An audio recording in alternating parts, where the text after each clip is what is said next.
Yeah, YouTubers, Tasman here, bringing you another episode of Foundry Virtual Tabletop version 12 from the ground up.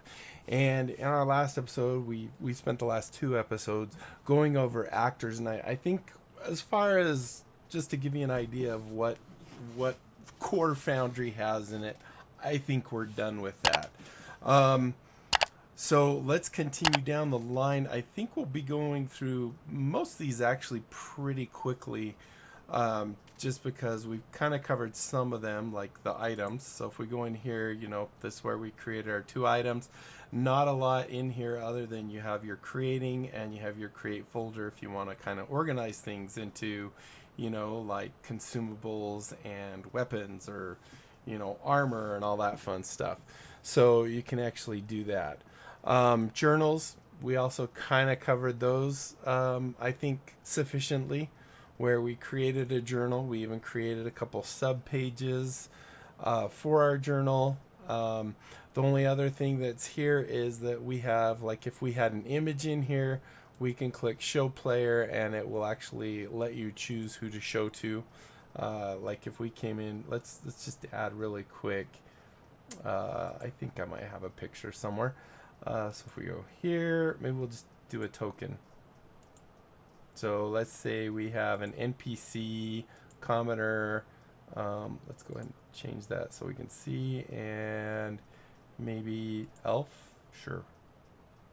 So we could have a commenter here, insert that, and what we can do then is actually show the page to our people. So we can actually have this. Then we can click on show to player. You can do that. You can also click on the image itself and you'll get this little kind of transparent window, and you can actually click the show players there and it will actually show it to all the players. Then they have to close it at that point. So in a nutshell, yeah, that's pretty much our options here. I mean, I guess I could say there's this, which will actually let you see multiple parts of it. So it will show you the whole entire contents of the different pages. I usually just leave it there. I guess we could talk of, this will simply go down a page, the next page, and previous. Just trying to see if there's anything else. We can collapse the sidebar so it's a little more compact. I guess it's a module. I thought there was another bar over here, but it must be a module that does that, that I've had in the past. So yeah, that's pretty much your journals. Now let's move on to Rolltables. So Rolltables, once again, the actual tab, same thing. We have create folder. Let's just create a really simple roll table. Let's call it direction. Let's say this is maybe we'll even call it random direction. So let's say in your rule system, if you're knocked prone or whatever when you get up, or if you're unconscious when you get up, you face a random direction. So let's go ahead and create a table. A roll table for this. So there's the name of it. Once again, you can add a description, just kind of like all that other stuff. Lots of things have these options where you can actually add those. Then here we have it's a roll table formula, right? And so we have options here to draw with replacement. This means basically once it rolls a certain thing, it will not roll that one again. It locks that one out. If you do not have draw with replacement, then it will actually, be able to roll the same thing multiple times. Then you also have the option to send the roll to chat, which would put it in here. So let's go ahead and just make a real quick little table here. We're going to go ahead and just have it be north, south, east, west. And we're going to add 4 results, right? So our roll formula here is going to be a 1d4. No modifiers or anything like that. And then right now we just have them set as they're just going to be text. So we can also have it so like if we have random encounters or something, we have multiple mobs, we can actually come in here and change it to a document, so it actually points to our actors, adventure card stack, all kinds of different things. You can play with that to get an idea. And then of course you can weight things to make it so it's a little higher chance that you're going to get this. That's outside the scope of this as well. I just want to show you the basics. And then we could also have a range, like if we only had a 1d3, we could, or a 1d6, we could actually say 1 and 2 is going to be north, 3 and 3 will be, you know, east, and 4 will be west, and so on and so forth. This little icon here is basically what happens with the drawer with replacement. Your other option right here is if you want it to roll from a compendium. We don't have any compendium, so we really can't do much in that.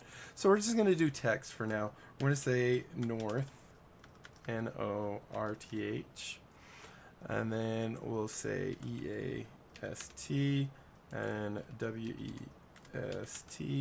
and finally south. So let's say, for example, we do want to weight it. So let's go ahead and say 1d6, and we're going to say 1 and 2 will be this, then 3 and 3 will be this, and 4 and 4 will be this, and then 5 to 6 will be this. Technically, I guess we're not weighting it, but we're increasing the range. So you can actually set it up so that our likelihood of getting north and south are actually higher than our others. So once you've done that, you just simply, you can click update, which will close this window. If you click reset, when you have this draw with replacement, it will actually stop that. We're gonna just click roll to test it. So here you can see it rolled. Actually, draw with replacement doesn't do it. So as you can see here, we have north, we rolled a 2. So let's go and roll again. So now you can see draw with replacement off means it actually will lock that one out. So we cannot get east again. Now we can't get north again. Now we can come in here and manually check those if we want, or we can click reset and then make it so that it doesn't do that. And let's go ahead and hit roll one more. And there you go. So, and you'll see it actually outputs to the chat whatever value you put in here. So you can say, yep, you got up and now you're facing east. If we click reset, that would reset those, and then update will update the table. I thought it also closed it, but apparently it doesn't. It just updates the actual table that we did. So there you go, random direction. I guess as with other things, you can actually click here and change the icon. I don't know if there's a compass in here. You would think there would be, but who knows. Maybe we'll just do that one. And there you go. So now we have, I think that's a macro one. Go ahead and hit close. All right, so that is it for that. One other thing I just noticed. All our different types of things have this sheet. Unless you have mods, it's not going to matter. This is just the default format of the sheet that you have. So basically you can see this sheet is set to whatever the default, and the default is the default roll table. You'll notice we don't have any others. We have that exact same thing in character. I don't remember if I actually went over it. But here you see we just have the simple world building, simple actor sheet. So if you're noticing that, that's what that is. And it really, unless you have modules that change something, no reason to even worry about it. All right, let's move on. So there's our roll tables. The next thing we have is our card stacks. So sometimes you might have a deck of many things, or you might have, you know, you want to play a game of poker, blackjack, whatever you want. You can actually come in here and create card stacks, and actually it has some, maybe I shouldn't say that until we check, but in every other system I've seen, it has some default ones. It has at least your deck of cards with a dark background and a light background. But let's just see. So we're going to click this. So clearly here we can make a deck, we can make a hand, we can make a pile. So these are the types. So let's start with a deck. We'll say deck O cards. And then the preset config would be the poker backs are dark or light. We'll just go ahead and do dark and create a card stack. So if we go in here, now you can see we actually have a whole thing of cards. We have the suit, all the clubs, diamonds. It's an entire 52 cards. I don't think it actually has like your Joker or anything like that. You could, I guess, add those if you needed to just by clicking the add.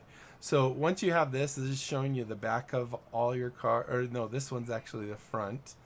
If we go into configuration, I thought it was, we can set up our description. If we have a custom back, we can actually set it here. And we can also change the dimensions. You know, right now the width is 2, the height is 3, and the rotation is at 0.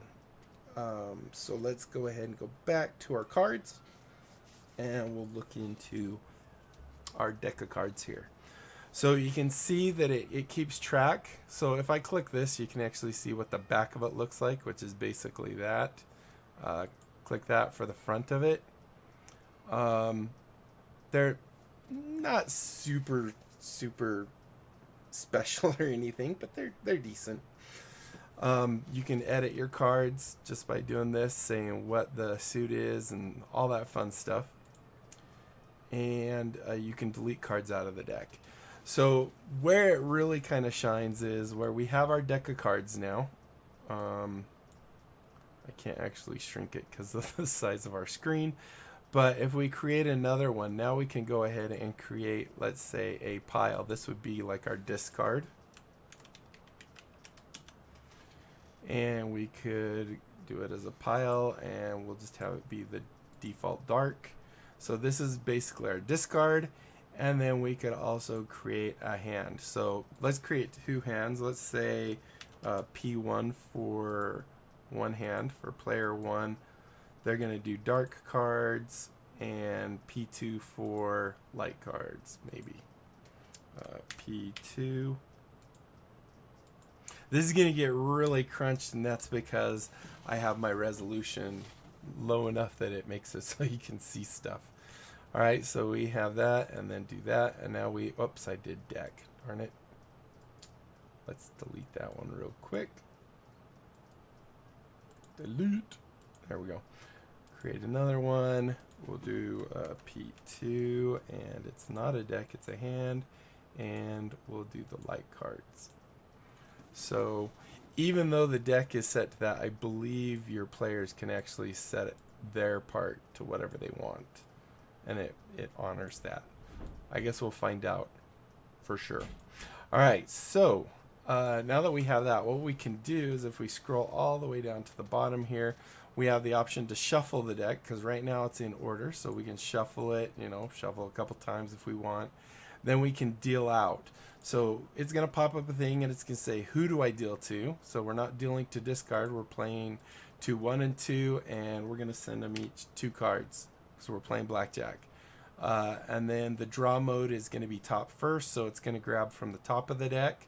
So clearly I can actually see here what's going to go out. Or I could say bottom, or I could say random. So we'll say random, that way it's even good for me. And I want to deal them out face down. So I do that, hit deal, and now you'll see we have an unknown, unknown, unknown, right? So now they can look at their cards, and they can choose to get a hit or a whatever else. So let's say, for example, we have a 2 of clubs and the queen of clubs, so that's 12. They're going to try and draw another one. They're going to, I think everything should be fine here. Draw from the deck. Let's just do random again. And this time we'll just do face up. So now they've got 5, 6, 7, so 17, probably a safe place to stay. So they'll go ahead and stay. Let's go and see what this guy gets. So they got 8 and 3, so that's 11. They're going to draw. Go ahead and do that. So now they've got 11 to 7. They've got 18, right? I guess I didn't have a house here, did I? So let's pretend they draw again, or these people draw again, and they need to have like a 4. They did not get it. So they actually bust, so they can actually go ahead. They can pass, or they can reset. think, are you sure you want to reset player one there? Original deck? No. I thought maybe it's pass. Yeah, so they're going to actually discard all their cards to the discard, right? So, because they failed. So, there we go. And now they lost. And so, there you go. Really quick example of the cards, which is kind of outside, going into them very much is kind of outside the scope of this. But that's okay. I wanted to just show you that. All right, so we're at 15 minutes. All right, so next one is the music. So in here, you can have like playlists. When you do this, I think it's a default.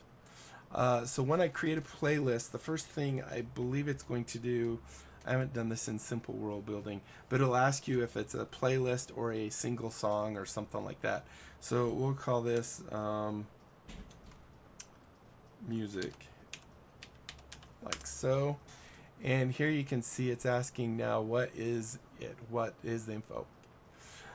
So as you can see, the playback mode, like if I had multiple songs in here, I could say this is just a sequential list, so it'll just do the first and go through.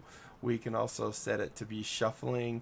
We can do simultaneous playback where it can actually play two of them at the same time, or we can set it to be a soundboard only where it's, like the sound of an arrow hitting a target or missing or something like that, that you just come in here and you can actually just click. Let's just leave it on sequential. This is also the audio channel. This is where where the music or audio is going to be played. We have our three channels. We have music, environment, and interface. Music is obviously music that's being played. Usually it's in the background. Environment would be like if it were raining or something like that, it would be on the canvas. And interface would be like if we're using Dice So Nice, with the clickety clack of the dice rolling across the the canvas here.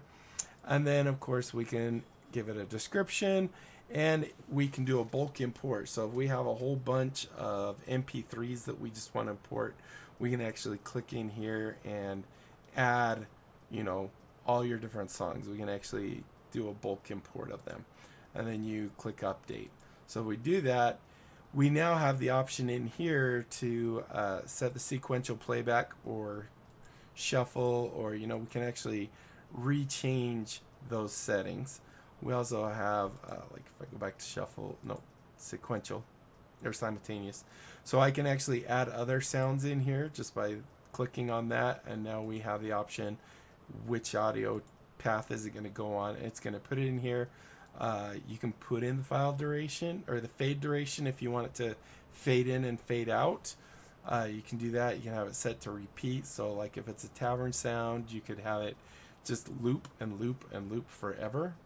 And then it would add it in there, and then you would have kind of the same things here where you could change the volume, and then there will be a little play. I don't think I have any audio on this server. Do I? Let's check. I might have put it in assets. So if we come in here, go to user data, assets, audio, sounds. Do I get to preview it? It doesn't look like it.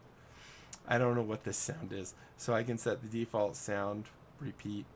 I think this might be like tavern sounds or something. Tavern ambiance, yeah. So like I might want this to repeat, and I click update. I have to go click on this so maybe you can hear it. Oh, fill out this we'll just call it tavern. Man, I am fat fingering it. Tavern. Tavern. Oh my gosh. RN. Whew. I'm not doing good today. So now if we expand it, you can see we have the tavern. Click on that. I don't know if we'll be, well, do I hear anything? Yes, I do. Very, very faintly. You probably won't hear anything. But anyway, then I can come in here and just stop it. Actually, maybe if I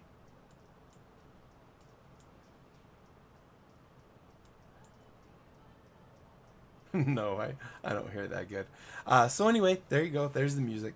The next one is compendiums. This is basically rules, compendiums of your actors, compendiums of your items. So you can create a compendium. You tell it what type it is. There's options between actor, adventure, card stack. So you can actually take your cards and create card stacks. Items, journal entry, macro, playtest, or playlist, sorry, roll tables, and scenes. So basically everything you have up here that you can make. You can make compendiums to hold that type of data. And then you can always come in and export them. You'll definitely see more compendiums when we get into actual systems. But this being bare bones, it doesn't actually have any. And then finally we have our settings. Well, I guess almost finally, we still have this little arrow. So as you can see in our settings, we have configure settings, which I think we've gone into just a little bit to change some things. We're going to go more into that in the next episode, I think. Controls, we can configure controls, manage modules. Right now you'd only have one if you've done what I've already had. We have our edit world. This is that main screen that pops up if we want to change something. We have our user management, how many players. I think we did something in there. I think we created another player. But we're going to go through all these things other than like invitation links. Will simply give you a cut and paste thing that you can send out to your people. I'm not going to do that, so I don't have a lot of people joining my table and, bogging it down. But yeah, I think that will do for this episode. Thank you guys so much for watching.